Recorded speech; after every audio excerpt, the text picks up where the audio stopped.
Warning, please be aware that the actions shown in this video can break your device and that I am not liable for any damages that may occur. Please read the description of this video before doing anything. Alright, so this video is going to show you how to disable the power switch on the Galaxy S4, and it should also work on the S3 if you're having the issue. Now, the issue that I was having was that the power switch was always pushed, so when the phone shut off, I was no longer able to turn it back on because the phone was basically in an endless boot loop. So the first things that you need to do is take off the back cover, and then you need to take out the battery and the SIM card. Now, after that, you will need to remove the 9 screws that are located on the back of the phone. There are 4 on the top, there's 1 on the side, and then there are 4 on the bottom. Now, once you get those screws out, you should be able to just pop off those back covers. The tool that you should be using is a flathead, but I was using a letter opener because that is the only thing that I had available. So you need to give it a little bit of pressure, and you need to pop off the bottom part first to allow you to get the second part off. Don't be afraid to apply a lot of pressure. It does take a little bit. Just be careful with the side parts where it is really, really thin plastic. You do not want to break that part. But if you go slowly and not apply too much force, you should be fine. Now, once you get the back off, you will have access to the PCB. You will need to unplug the 5 plugs that are located on the sides and the top. There's 2 on the sides, 1 on the top. Once you get those off, you will then need to unscrew the little black screw that is located on the top of the phone, which you will see in the next clip. Once you get that screw out, you should be able to pull off the PCB, which is what we're going to be working with. Once you get that off, you will need to flip the phone 180 degrees because that's where we're going to be working, or breaking, because basically what we need to do is we need to break the power switch off. As you can see on mine, it is already gone because I already did it, but this is what it will kind of look like when it is there. You will just need to take your screwdriver and you'll need to break it off.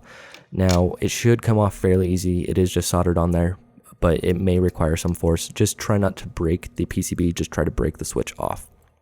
Once that is off, you should be able to start reassembling the phone. Make sure that all the plugs are put back on where they need to go, and make sure that everything is fitting correctly. You will see that that little white wire is kind of hanging up on the side.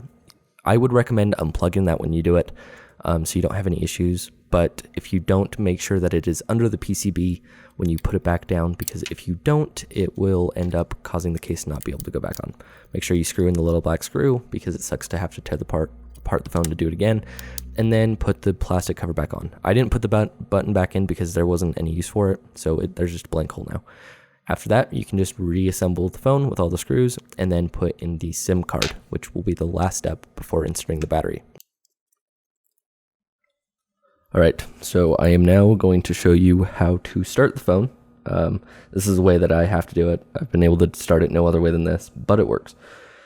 So, you plug in the cable with the battery not inserted into the phone yet. Plug the battery in, unplug the cord, and then hold down the home and the down volume menu, which will bring up this menu, which is for the custom OS. You want to press volume down, which cancels and restarts the phone. And when you do that, you should be able to power on your Galaxy S4. All right, so before I end this video, there's one last thing I want to show you. Since you no longer have a working power button or the lock screen button, you're going to need to go to the Play Store and you're going to need to download an app called Button Savior. Now, there's 2 different versions of the app. There is the non-root and the root version. I have my phone rooted, so I downloaded the root version. If you don't, download the non-root. Now, once you have this app installed, you just need to go to it. You need to go to the advanced setting, and you need to enable the screen lock. Mine's already enabled, so I don't need to do it again. If enable persistent notification is not checked, check that. Now, after that, you can go to look and fill. You can go to the theme. You can change that. I'm using the Metro for e-ink because I think that one looks the best, but it's up to your personal preference. That is the last thing. It will bring up this little arrow on the side of your screen, and there's a couple of different options, but the main important one is that power button at the bottom. That will lock your screen. Now, if you hold down that power button, it brings up your phone options menu, so you're able to power off, go into airplane mode, and restart the phone from there. That is the last thing that I wanted to show you guys. If this video helped you, feel free to leave a like. I hope it helped everybody. And other than that, thank you for watching. Bye.